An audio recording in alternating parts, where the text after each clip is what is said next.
This is Colonel Braxton Beauregard Burlique the Fifth, adventurer, treasure hunter, swashbuckler extraordinaire, at your service, madam. Well, today's talk's going to be on my review of the Militaria Review Episode 10, The Show of Shows 2021, and like he says, God help us. That was a well-attended show, and I appreciate everybody who had a word with the old colonel. As you can see, I've got my stock of liquor and my cigars and, some relics that I've kind of placed around the place. And we're going to look and see what, the Military Review boy, what he had to say about the show of shows, some videos that he saw. One thing he made mention of, which was true, and it was a very good point, was that the European dealers weren't there. There's all these travel restrictions, and they weren't there, and it was U.S. dealers, and you didn't have some of the exotic stuff fresh from the European market that we've seen in the past. And we're going to kind of, let me see if I can. Let's see here. Kind of jump around a little bit. I do have a few notes, but let's see here. He had some comments about the show, and one thing too that I would note is that I was right that old Walter, that he did show up there, and he makes a point saying that Whitman, let me see. I'm going to give you a pat on the back. You did a good job this time. Well, you didn't sort of help Walter move some suspect items. The guy who has the Kaiser Marine tunic, he has a lot of. Well, he brings up saying that he didn't feature Walter. Yes and no. He did have some things on Walter there, but I like what this boy did was he didn't just go with Whitman's video. He showed some other ones, which I think is great. Now here he's talking about, and I learned something here. He brings out about the SS, the emblem on the side of the pith helmet, and he's talking about them not being, maybe spaced that far, and talks about the bottom of the shield, and that would be an extraordinary. In fact, I didn't even think they made those pieces, but like in this, he's at this table here, and he's showing all these different helmets, and they're, these would be extraordinarily rare finds if you had like a blue division. That would be the Spanish division. Then you had the Flemish SS. Then you had the Italians, and I mean, these are a lot of rare helmets. If they were real, I mean, what's the chances of those being that you would see those things in real life, that you'd find them? Not only that, but assemble them like that and have them for sale. I mean, the attrition rates in those divisions, they were all ground up quite badly. A lot of them mostly in Russia, but that would be an extraordinary find. To see that many type of SS helmets. And the Military Review boy makes a very good point of that. And he pointed out that's a 1950s Italian helmet. I would have thought it was World War II, but I believe the boy. Then he, let's see what else he's got here. I'm going to bring up this, he's got this, now this is interesting, and I've seen this guy's display here. Before we get to the last of John Boy's videos, this table is there every year, and this table is an absolute mess of good and bad guys. So, boy, is he right! And watch what he points out about some of this. This guy seems to be very good at getting younger. He is into buying from him, who sort of fall into the trap. There's just so much here to sort of digest. This guy mixes good with bad. But this guy showed up a few years ago. I'd never seen this guy until maybe, I don't know, 3 or 4 years ago, and then he has these pipes. I had never seen that before. I was really intrigued that he had these pipes. But he's a very clever fella, because he mixes the fakes with the real pieces, and if you look at his, you can see the display. It's interesting. It has a lot going on at one time here, And this boy points it out. You'll see some pipes there. Yeah. You know, the two big fake enamel signs, the German sort of farmers ones, Yes. the SSDAP ones, are two of the biggest fakes out there. But I'll go into it a little bit more detail. You see it at the back. There's a blood and I think it's blood and grain flag. This guy presents really well. And that's why. He does. I mean, look at these displays. This guy has some fantastic. Look at that. It looks like an award certificate. You got a patch, and you got some tabs. It looks like, and really. Getting the younger collectors in. Yes. Getting them stung. So let's dig into this. But look what he shows here.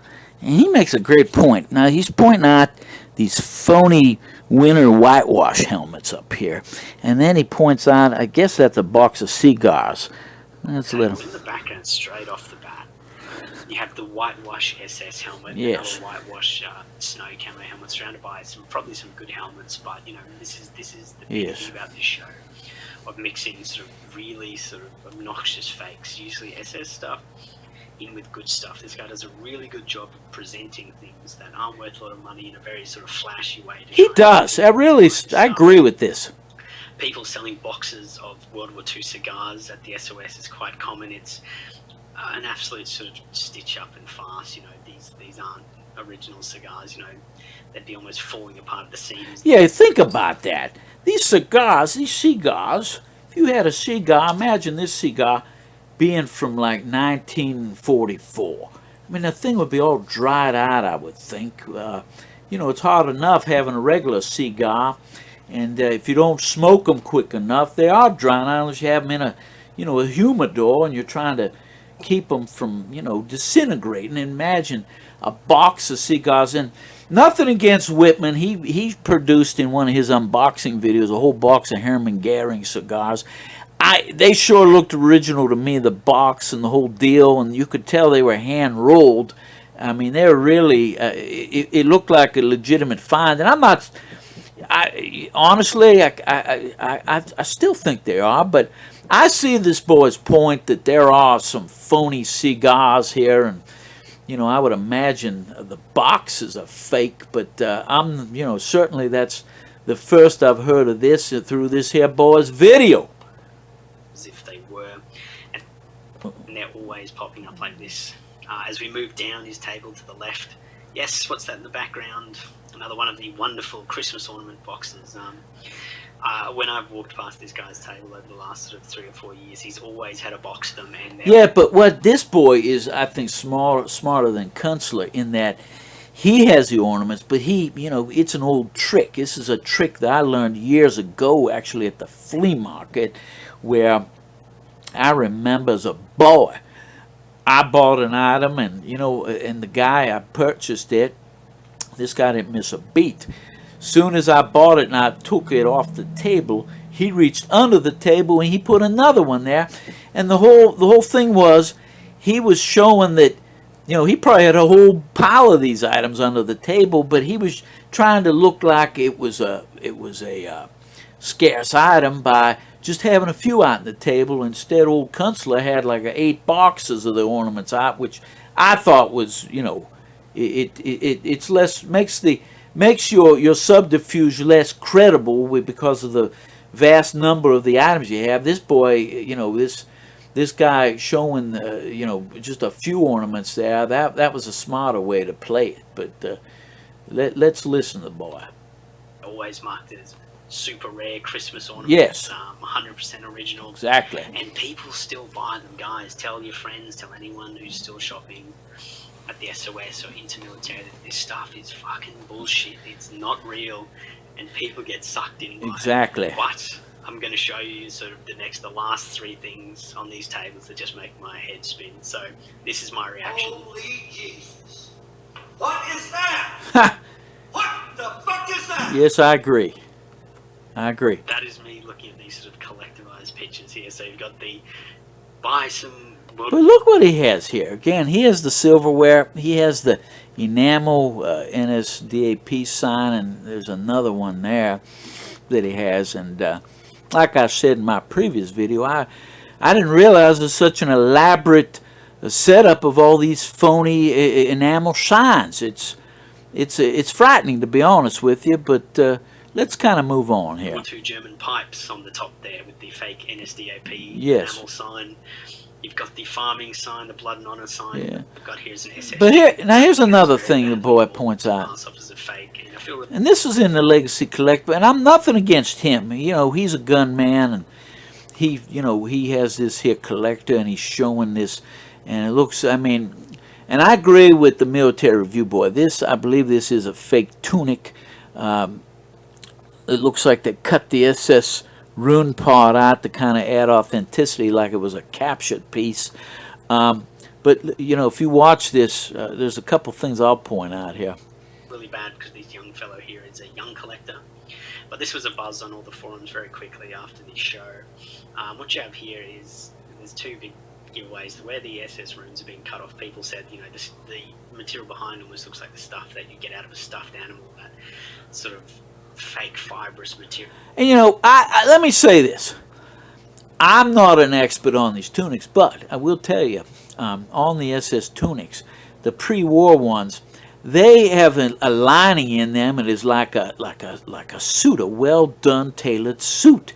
It's and it's not a black lining. It's a more refined lining, and it has a tailor label in it.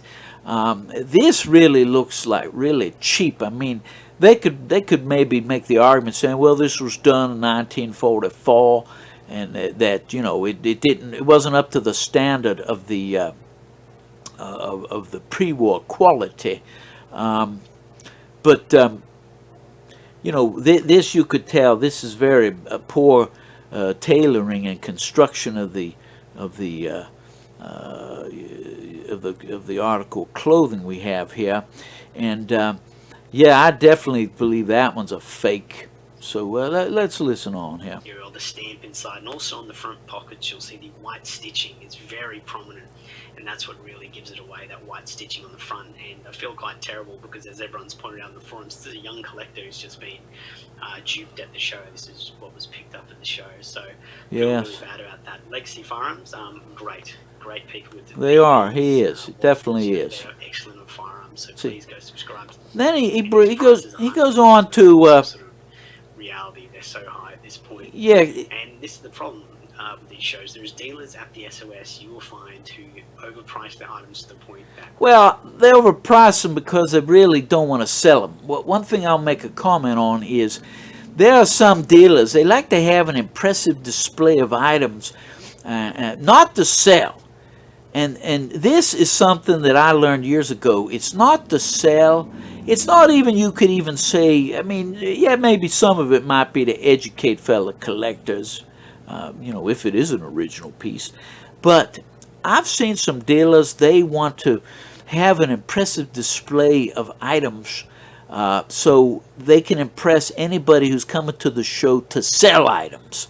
I've had some dealers over the years, they've told me that they not necessarily go to the shows to sell, they go there to buy, because especially in the last 20 years, you've had numbers of these World War II veterans who passed away, and their children are coming to the shows to sell the items that their fathers brought back from World War II, and they want to go, you know, some of them are very impressed with these dealer displays, and some of these dealers make out like bandits with some of these items that are brought in, and it's amazing some of the things that are out there in the woodwork, and that's kind of like an advertising tool to have, you know, a big display of these rare uniforms and daggers and helmets and such, and they're here. He puts out this Kelly Hicks. Kelly Hicks, he wrote a couple books, I believe, on German helmets, and they're very good. I have both his books, at least, well, all of them I think that he's put out, and he's a retired Army lieutenant colonel, and he's had displays at the shows, and I'm not sure. I think this Military Review, I think he said at one point, maybe not in this video, that Hicks might have had some fake items, but Hicks is a real authority. That's surprising if that's true. But anyway, let's see what he's saying here. It does have a sort of variety of items coming up, so let's have a look at those. Yeah. So just a little public service announcement. Then this is good. This boy, I'll give him a plug. He's done a great job, and he started a Patreon, and he's got some people signed up, and that's wonderful. That's wonderful. I don't know. I kind of thought maybe I should get in on that, and I like he has this one here. You pay him the $20, and you can call. But I have to tell you that, and I'm warned Military Review about this, because I've had this problem just with my friends. I have, my own. I have my own, red phone here where I have my friends call me, and I have to tell you that a lot of these boys are getting themselves in trouble, and they got the number for the red phone, and they'll be calling me all hours, and all the time of the night and day, and the one thing I'd warn the boy on is, if you do get anybody that does shine up at that level, you might earn that money, son. It's going to be, some people will want to get their money's worth, and they're going to want to, think they're like buying you as your friend, and that's fine, but it might be a hard-earned $20 a month is what I'm saying, son. But anyway, good luck to you there, boy, and you gave the old Colonel idea. Maybe I'll set something up, although I have to say you'll provide more information than I am. But let's see what else you got on here. Let me see here. Let me see here. Oh, this is a great point that he makes. And this is something I have to be honest with you. I never really thought about it. I mean, yeah, I had some suspicions, but it's a notorious shill for fake silverware. And this is one of the big ones that's been around all the shows. And he's talking about this German guy here. What is his name? I think he said it beforehand. Let me see. Let me start that at the beginning here. Hang on. Okay, to finish us off, we're going to look at the Whitman show video. These aren't Tom's items, so just remember that. These aren't Tom's items. These are Gerhard Windel's items. That's it. I've seen this guy, and he brings all kinds of stuff, and he has that German accent, and you think, wow, maybe he, he's been around a long time, and you think, well, maybe he's got some, I have to tell you, it's amazing. It's obvious, but it still kind of amazes me that, this boy goes on about all the fake Hermann Goering silverware and teapots, ashtrays, all this other stuff that's out there, and he points out that they don't even have the same pattern. They're creating all kinds of different patterns on this stuff. Notorious shill for fake silverware. Yeah. And this is one of the big ones that's been around all the shows. And just have a look at he how has it's engraved. The silver has not been, exposed for the last 80 years. It's one of the pieces with the many pieces that have just been added to and knocked up. That's it. He's exactly right. It's like, on those plates he talked about is, you're taking an original piece and then they add to it. They're making what in the car hobby would be considered a counterfeit classic. And what I mean is, say you had like a Pontiac Firebird, and you've decided you're going to convert it into a Pontiac Trans Am Special Edition. There's a big price difference between those two, and I've even seen some where they would actually they turn a car into a convertible, like a 1929 Lincoln sedan. They turned into a Phaeton. Why? Because they can get a lot more money for that car, and this is what they're doing here. I think probably these people, this guy here, from what he's saying, is going around Germany. He's buying up some of these old, ashtrays, teapots, and they're adding the Hermann Goering emblem to it. His crest with the armored, arm, the hand, and you'll see. And the boy makes a good point. You're seeing all kinds of different variations of that here, and let's let him talk some more on this. This is a very interesting topic. And he goes on at the side, yes, there's somebody who's noticed it about 5 of the last shows. He does bring up something here, which is another piece of fantasy Alak porcelain. When I was in Louisville a few years ago, I met the writer of one of the Alak porcelain books, and these ones are in the book that Whitman was talking about. Yeah. Was talking about at the start of his video. These are dead set fakes. Again, it just rolls on. Gerhard has so much rubbish, and look how he handles it. And look at that Hermann Goering. Into the side of a random. Yeah, and it's like that. I've seen all kinds. This kid is absolutely right. There's a number of these different Hermann Goering designs for these service things, his teapots and such. Eddie bowl, and he's got a sugar bowl. He's got every bowl. He's got this. He's got that. Honestly, there is more Goering silverware at the SOS than I think there was if there was 10,000 Hermann Goerings. Yeah, I'm starting to agree. I never really thought about it. And the thing too is this. And like we said about Kunstler, and I'm not blaming Whitman. Maybe he believes these items are all genuine, but the thing is, you see Whitman. He's friendly with the guy, and the guy's showing all his wares. And Whitman's not authenticating. I'm not putting words in his mouth saying he's authenticating it, but the thing is he's giving it a veneer of credibility. That these are genuine pieces, and and the kids showing they're not, and some of these guys, I've been going to the shows for years. They've been coming over here for years. You kind of take it for granted that they're being fair and square with you, that there aren't any of these here phony items. But this is a real eye opener too, actually, for myself, because I'm not an expert on any of this Hermann Goering stuff, but I will say the boy's right. We're seeing different variations of the Hermann Goering crest on these different pieces, and if it really was Hermann Goering's pieces, I think there'd be some uniform design on them. But let them continue on here. All of them change. All of them look different. None of them have the same sort of styles. So come on, guys, just use your heads here. But again, remember, these are Gerhard Binbill's items, not Whitman's. That's right.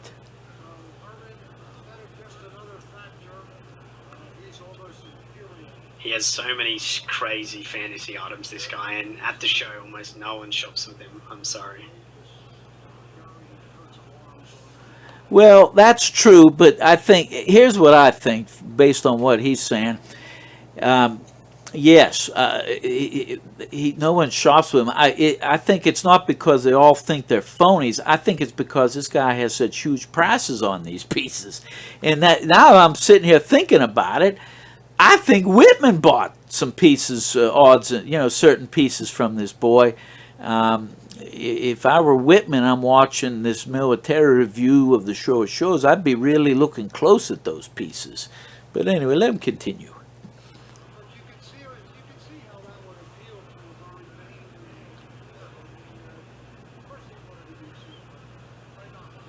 Let's see. Oh, here we go. Has heard our pleas, so thank you, Tom, for doing that. Now, he just said, he didn't give him a lot of time. Well, yes and no. I think he gave him more time than he should have. Here, he's with Kunstler. Now, Kunstler, he did what I predicted. He did show up. And he did show up with all of his crap. But here's what he did. Maybe he did kind of listen a little bit to the old Colonel, because, and you're going to see this as we go on here, Whitman, he did what I thought. But Whitman, I still say it's a mistake there, Whitman, that you gave him any airtime. You're a very sharp fella and everything else, but I think you have sort of like the upright, righteous kid, that he has a bad friend, and he, just to keep the friendship, he's still associating with that bad friend who's into different things. And I think I have to, in a way, again be sort of lecturing to you like I'm your daddy. I think you're really tarnishing your reputation by associating with this boy.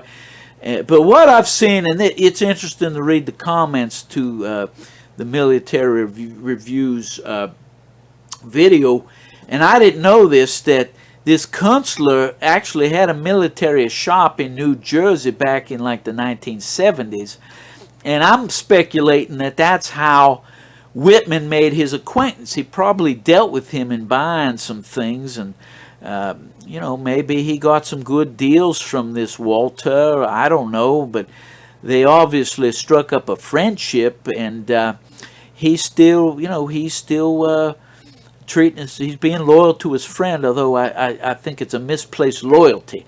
But here, just as the video goes on, I want to show you this. Okay, what this Walter did was, he has items in this display case which you're going to see. There's some little, you know, phony items, some trinkets, and instead of bringing all the massive ornaments, he did like the other guy earlier in the video. He brought maybe a couple, and he's got some other pieces.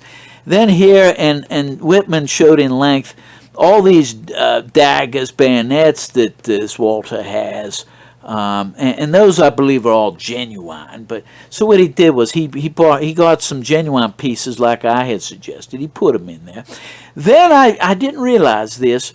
This Military Review boy points out that under this here red flag, under the whatever that is, a blanket or sheet, that this Walter brought the toilet paper and the other fake items. But where do you see in this display case? This is outrageous. But let's let it unfold now. I'll elaborate. I also want to notice that under the red draped yes, cloth on the far right, a lot of people have told me that's where the toilet paper was. That's where the... Now, I walked by there. I didn't see that, but it's so funny. He's has to hide it. Man, what's he doing? He's going, "Psst, buddy, I got some Adolf Hitler, you know, Wehrmacht toilet paper. You all want to buy some?" But anyway, what he did was he's mixing some real pieces with some phonies. But let's give him the big boxes of fake Christmas ornaments yes. are, so they are there. He's still showing them, still pushing them. This is actually probably real. I agree. Goblet, that definitely looks like the real deal. As he describes, but just a sports competition or a ceremonial yes. goblet.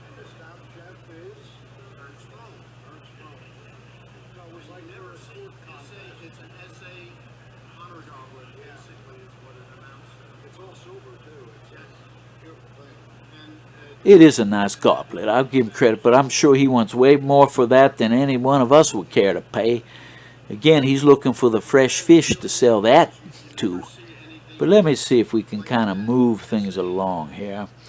Oh, here. Name a coffee can, Kepi, so he's right. Now, Military Review. Now, let me say this. That has a real patina to it. It looks, you know, and I will say even the cloth somewhat looks real. But, and I'm not an expert on these, but I'm going to say a couple things here. That this is my opinion. I'm no expert. I think this is fake, and I'm going to tell you why.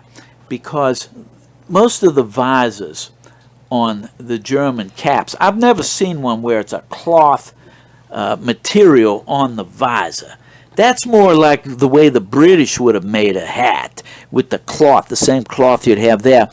Then, well, let's see if he shows the inside of this. But then they transitioned to the visor hat, but they issued the... And that would have been like an early, like SS. Yes. Now, here's another thing that somebody made a point. I was talking the other night to one of my friends, and he made a point. He said, "Well, you know," okay, I'm back. The camera kind of paused, but what I was going to say, I was talking to one of my friends the other night. We were talking about this video, this cap here, and he made a point which sticks in my mind. And think about it. There could be some validity to this theory. Is that the early SS hats, that unlike later ones, that maybe they didn't have those SS runes on like that. They would have had like a maker, name of the company there, and not had the SS. Let me say this, and this, I have this in a display, but it's a phony, and I bought it because I didn't want to pay the big money. This is one of these ones. It's about 20-some years old, and I bought it off there was a company selling these reproduction ones, and it has it has markings and such, but even it doesn't have like that SS thing, big ones like that. And there are some hats I think over the years that do have the big runes. I'm not an SS expert, but that makes that question. I question that would have that big SS emblem like that. But let's continue. It's very much like the visor hat interior. Wonderful. I couldn't pass judgment on this one, but you know Walter's history. And I agree. you go, you'll hear our reference again. No naysayers on Yes, there are naysayers. And you know what? Probably what you'd want for that hat, I would have to have some documentation to show that really everything's right on that. I just, I just don't believe it. And his reputation, with his reputation as a military review said, I certainly wouldn't invest big money in something that he had like that without any sort of provenance or documentation. But let's continue. things because it's so nice condition. But that's all the guys that I know that know what they're doing with hats. Tom doesn't take the bait like usual this time, so that's good. Thank you, Tom. But here we go, guys. We're going to pan down to his case in a minute. Oh, no. It's just going to hurt. It's an outrage. Oh, no. Oh, no. Look at this. Here we are. Here we are is right. Now this is crazy. This guy, he is still hawking that Reinhard Heydrich plate, and this is unbelievable. Then now he comes up with a Eva Braun plate. Eva Braun was Hitler's sort of secret girlfriend. The German public didn't know about her, and this is crazy to think that they had a special plate made up with her initials like that. I just don't believe that. There's no documentation, but he goes really overboard. He has a Zeppelin Christmas ornament, a Hitler one. He has the silverware, but he throws in a couple goblets. Then he has that hat. I mean, more silverware. It's just this guy really does have brass balls. So let's continue on here. We're back. We're back where we were almost a decade ago. Oh, I know. Look, there's little Zeppelin and the Hitler face from the opening video. He's got the Reinhard Heydrich plate that were debunked in episode 5. He's got more silverware, more plaques, more spoons, more everything than you can poke a stick at. But guys, oh, I know. For all of our fighting, all of our campaigning, we're still seeing this stuff at his table. And if you listen to the video, quite interestingly, he says somebody has sold it back to him. I think the word that should be used probably be returned. I'm shocked if he actually did take it back. And what's he talking about? Was it that Reinhard Heydrich plate? I mean, this is crazy. It's really, you think about it, it's preposterous. But anyway, let's continue. Not sold back, so it's it is the dagger show this time. So there's so many daggers being shown. Yeah, but see, here's interesting. I want to show you. Tom shows. But you see what he showed. He showed all the daggers. That's like I said. Kunstler did bring a few original pieces, but anyway, let's move on. A Prince Eugen tunic that's been hanging up at the show. I've seen that tunic. Remember, as long as I've been there. He's right. So many things stick out on this one. On the collar, first of all, somebody has sewed through the collar tab, which is pretty no-go. The idle vise, you can see by the stitching, it's been reapplied. And the flat wire cuff tail is one of the very, very easy to see fakes that you see all the time. You can tell because the silver thread, runs up and down, is very sort of bulgous on it. So it's not flat, as some would suggest. So it's one of the 80s cuff titles. So it's not something, it's something you want to stay away from. As we roll along, you're about to see something which I think knocks off this video, christens it, and I know everyone has liked. What is that? When we brought up the Volkswagen stuff, the fake VW items that have been at the show. There's a lot of interesting gorgets in this case. I'd say most of them are real. You've got a very nice Hungarian one there on the bottom right. But as we slowly pan across, it's going great. Things are going well. We're seeing great items at the SOS. Then Yeah, here it is. Here it is, the DAF door sign with a Volkswagen tinny stuck in the middle. I know, that's so crazy. That is just so crazy. Now being claimed that it's a Volkswagen plaque, it's a wall hanger. Like, come on, guys. And then the engraved plate saying Volkswagen. Like, come on. This is a tinny. This is actually a tinny. You see, it's a real one, but somebody has just slapped it on a DAF wall plaque. That's amazing, isn't it? And presentation-wise, the SOS, this is what I'm getting sort of annoyed at, that people just throw shit in the case and they expect you to do all the digging through and you to do all the hard work. I also talked to a gentleman about this sign here who said he bought it off... But yes, he's bringing up a lot of different things about, these fakes, and maybe I should just let him finish, and then I'm going to comment on what he's saying about this. It's very pertinent. When he was 16 and 17, Walter sold him the world of lies about buying this thing. And this is the thing I fucking hate about this hobby, okay? And listen very carefully. Fucking detest this. That these older dealers, your Walter Cancelers, your bums at the SOS show, prey on young kids who are just coming into the hobby to make a quick buck. Like, you can see the toilet paper in that 2016 video. It's a fucking scam, and it's fucking destroying this hobby. I agree. This is the stuff that needs to be rooted out, and this is the point of these videos. If all these old codgers die, no one's going to want to pick up this shit because of the bullshit that went on in this hobby. I agree. So that's just leaving you guys with a little food for thought. I agree with him on that.